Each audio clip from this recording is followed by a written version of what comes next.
हिंदू धर्म के पवित्र ग्रंथ श्रीमद् भागवत महापुराण से उठाया गया एक श्लोक। वरमेको गुणिपुत्रो नश्य मूर्ख सतान्यपि एकस्य चंद्रस्तमोहंति नश्य तारा गणोपि। अर्थात हे ईश्वर, हे गॉड, हे परमात्मा, हे अल्लाह, हमारे घर में अगर पुत्र की प्राप्ति करवानी है तो मात्र एक ही पुत्र की प्राप्ति करवाना, क्योंकि 100 मूर्ख पुत्रों से तो अच्छा है केवल एक ही संस्कारी पुत्र पैदा हो। अर्थात दूसरे शब्दों में अगर आपको मैं समझा पाऊं तो आप इसको ऐसे समझ सकते हैं कि जैसे अंधकार में, घोर अंधकार में एक चंद्रमा ही सारे अंधकार को मिटा सकता है, पूरे संसार के अंधकार को मिटा सकता है, और वैसे ही हजारों तारे कुछ नहीं बिगाड़ पाते। वैसे ही हमारे घर में मात्र एक पुत्र की प्राप्ति करवाना 1000 पुत्रों से तो अच्छा है।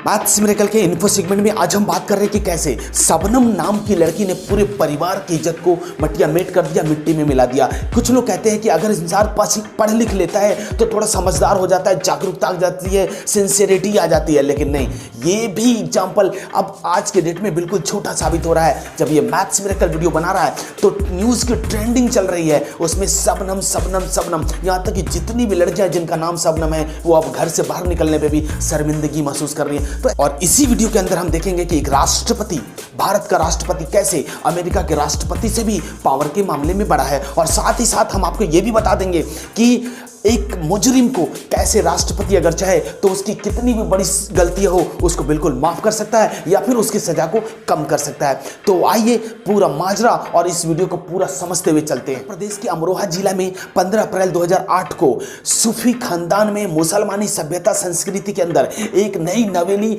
बच्ची का जन्म हुआ जिसका नाम शबनम रखा गया।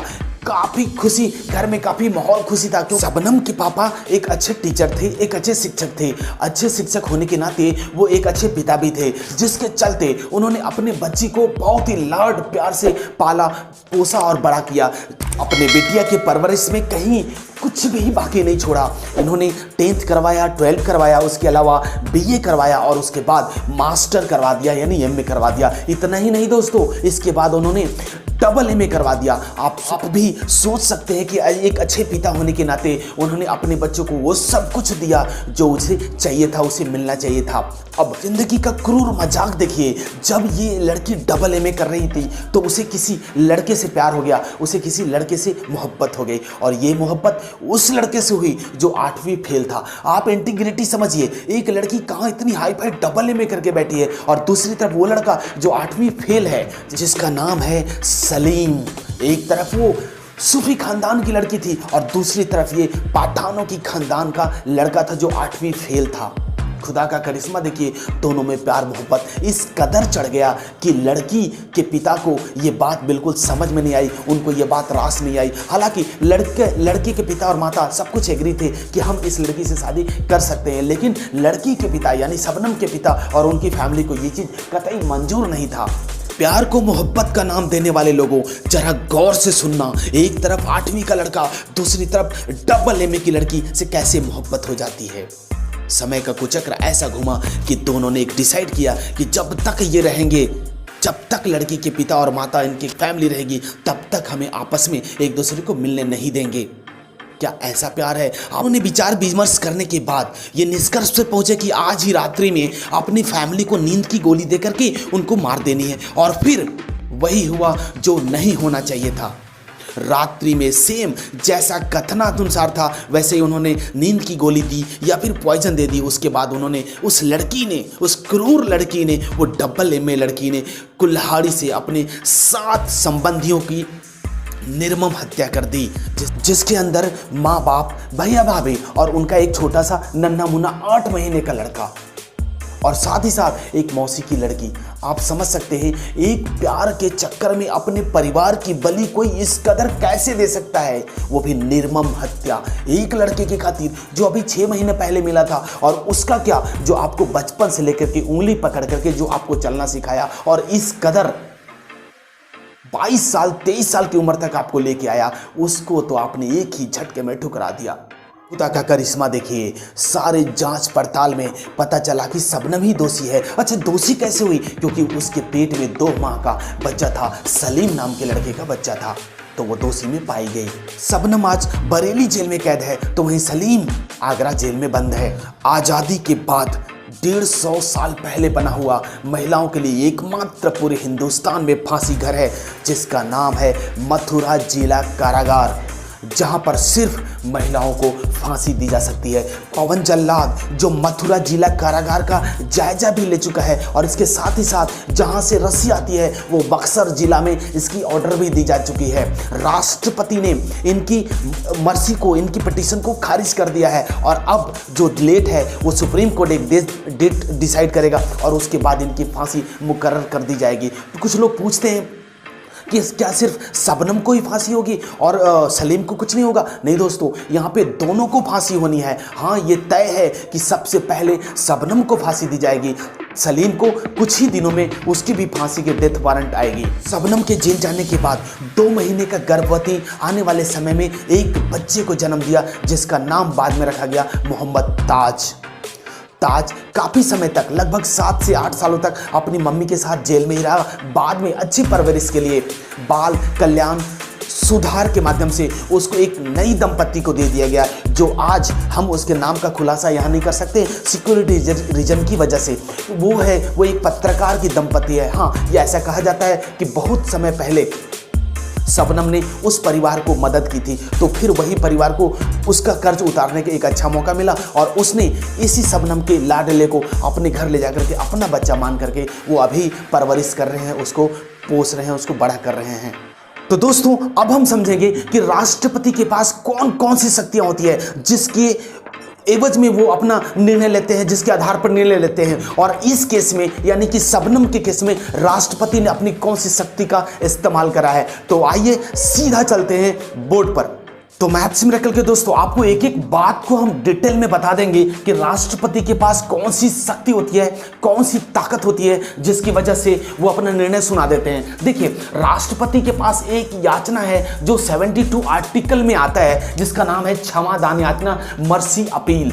जब हर जगह से खारिज हो जाता है तो बंदा या बंदी राष्ट्रपति के पास जाकर के क्षमा याचना मांगता है, क्षमा याचना की अपील करता है। तो राष्ट्रपति के पास आप देख सकते हैं टोटल 5 ऐसी ताकतें हैं जिसकी वजह से वो किसी को भी क्षमा कर सकते हैं। पहला है क्षमा, जिसको इंग्लिश में हम बोलते हैं पार्डन। इसके पास, वो राष्ट्रपति के पास ही है। अच्छा, राष्ट्रपति क्या खुद से ये निर्णय ले सकता है क्या? नहीं, वो आपको होम मिनिस्ट्री से उसको विचार विमर्श करना पड़ेगा, उनको सब कुछ डिस्कशन करना पड़ेगा, और फिर फाइनली वो अपने निष्कर्ष पे पहुंचेंगे। क्या वो कर सकते हैं पूर्णतः माफ?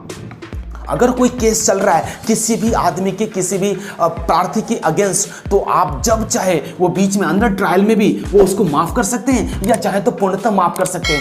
केस अभी सुप्रीम कोर्ट में है, केस अभी हाई कोर्ट में है, या केस अभी डिस्ट्रिक्ट कोर्ट में है, अगर आप उसमें उसके वकील ने सीधे राष्ट्रपति के पास क्षमा याचना डाल दिया है, तो वो कभी भी अंडर ट्रायल भी इसको खारिज कर सकते हैं, कैंसिल कर सकते हैं। इसके अलावा आप देखो, दूसरा है लघुकरण, यानी कि कम्यूटेशन। इसके 2 तरह की प्रकृति में समझाते चलो, कि एक इसकी प्रकृति और दूसरे समय की बात करूं। इसमें कम्यूटेशन में क्या होता है, चीजों को कम कर दी जाती है। लघुकरण का मतलब है चीजों को कम कर दी जाएगी। आप देखो, अगर जैसे प्रकृति की बात करें तो 10 इयर्स या हार्डवर्क, प्रकृति में हार्डवर्क है, अगर उसको बहुत ज़्यादा 10 साल तक किसी आदमी को सजा सुनाई गई है और उसका वर्क जो है बहुत ज़्यादा हार्ड है, तो क्या करेंगे, इसकी प्रकृति को लघुकरण कर देंगे, हार्ड को सैंपल बना देंगे, लेकिन ड्यूरेशन में छेड़छाड़ नहीं करेंगे। राष्ट्रपति साहब 10 को 10 साल ही रखेंगे, बस इसके हार्ड वर्क को डाउन में कर देंगे, सिंपल वर्क दे देंगे कि जाओ जी तुम 10 साल ये काम करते रहो। उसके अलावा एक और है आपका परिहार राष्ट्रपति के पास, जिसको हम इंग्लिश में बोलते हैं रिमिशन। रिमिशन का मतलब है, देखो, इसमें नेचर में कोई छेड़छाड़ नहीं करेंगे। अगर उसको हार्ड वर्क दिया हुआ है, 10 इयर्स के लिए दिया हुआ है, तो वो 10 वर्ष नहीं करेगा, वो 10 वर्ष काम तो हार्ड वर्क ही करेगा, लेकिन टाइम उसकी बिलो कर देंगे, टाइम को घटा देंगे, यानी कि 10 साल से उसको 5 साल कर देंगे। आप समझ रहे हैं इस बात को? अच्छा, एक और है आपका जो चौथा मेन पावर है, जिसका नाम है विराम, यानी कि रिस्पाइट।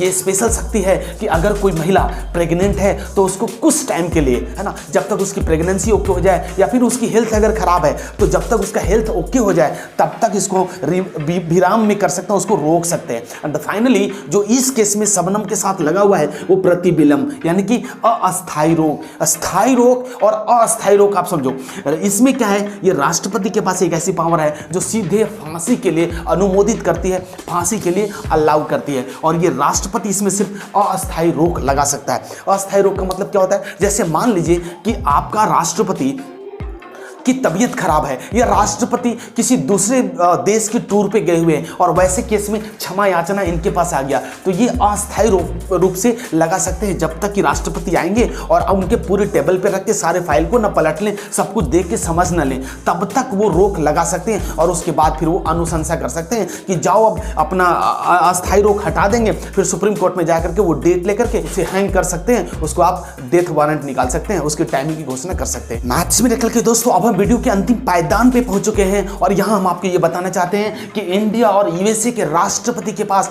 किसके पास ज्यादा पावर है। तो इसको आप ऐसे कैलकुलेशन करो कि सैन्य शक्ति के मामले में तो यूएसए का राष्ट्रपति शहंशाह ही नहीं, पूरे ब्रह्मांड का शहंशाह है। दूसरी तरफ क्षमा शोभती उस भुजंग को जिसके पास सरल हो, उसको क्या जो दंतहीन बीस रहित विनित गरल हो। अर्थात क्षमा करने वाला ही हिंदुस्तान की सभ्यता संस्कृति में क्षमा करने वाला ही सबसे बड़ा माना जाता है। आप देखते हैं हम इंडिया और यूएसए के राष्ट्रपति के पास क्षमा करने की ताकत किसके पास ज्यादा है। आप देख सकते हैं स्टूडेंट्स कि जब भी फांसी के केस में जब भी राष्ट्रपति के पास क्षमा याचना पहुंचता है तो इंडिया का राष्ट्रपति सीधा क्षमा कर सकता है। अभी आपने 5 पॉइंट्स देखे हैं, 5 आर्टिकल देखे हैं जिसके अंदर राष्ट्रपति होम मिनिस्ट्री से डिसाइड करके ये कर सकता है। हालांकि यूएसए का राष्ट्रपति भी क्षमा कर सकता है, वो अपने हिसाब से अपना डिसीजन ले सकता है। लेकिन एक और जहां पे सैन्य कार्रवाई में यूएसए का राष्ट्रपति है जहां पे वो नहीं हाथ लगा सकता है, वो है इंडिया का राष्ट्रपति। सैन्य न्यायालय जैसे सीबीआई का न्यायालय होता है, उसमें अगर किसी सैनिक को कोई दंड दे दी गई है, कोई उसको जुर्माना लगा दिया गया है, तो वैसे कार्रवाई में अगर चाहे कि हिंदुस्तान का राष्ट्रपति उसको क्षमा याचना करना तो कर सकता है, लेकिन वहीं पे अमेरिका का राष्ट्रपति यानी यूएसए का राष्ट्रपति उसको क्षमा करने का अधिकार नहीं है। तो इस तरह से आप देख सकते हैं कि हिंदुस्तान का राष्ट्रपति, आपका राष्ट्रपति, हमारा राष्ट्रपति, हम सब का राष्ट्रपति बहुत ही बड़ा है। क्षमा वही करा जाता है जो रियल में बड़ा होता है। वीडियो के अंत में मैं आपको एक बात और बता देना चाहता हूं कि 100 आएंगे 100 जाएंगे। स्टूडेंट्स चाहे लड़के हो लड़कियां ध्यान से सुन लेना, 100 आएंगे 100 जाएंगे, लेकिन वही अच्छा है जो आपके पापा लाके आपको देंगे। अर्थात शादी विवाह के मामले में जो पापा आपको डिसाइड करके देते हैं वही बेस्ट है, वही सर्वोत्तम है, वही हीरा है, वही सोना है। तो बस इस वीडियो के अंदर इतना ही, मिलते हैं किसी अगले वीडियो में, तब तक के लिए जय हिंद।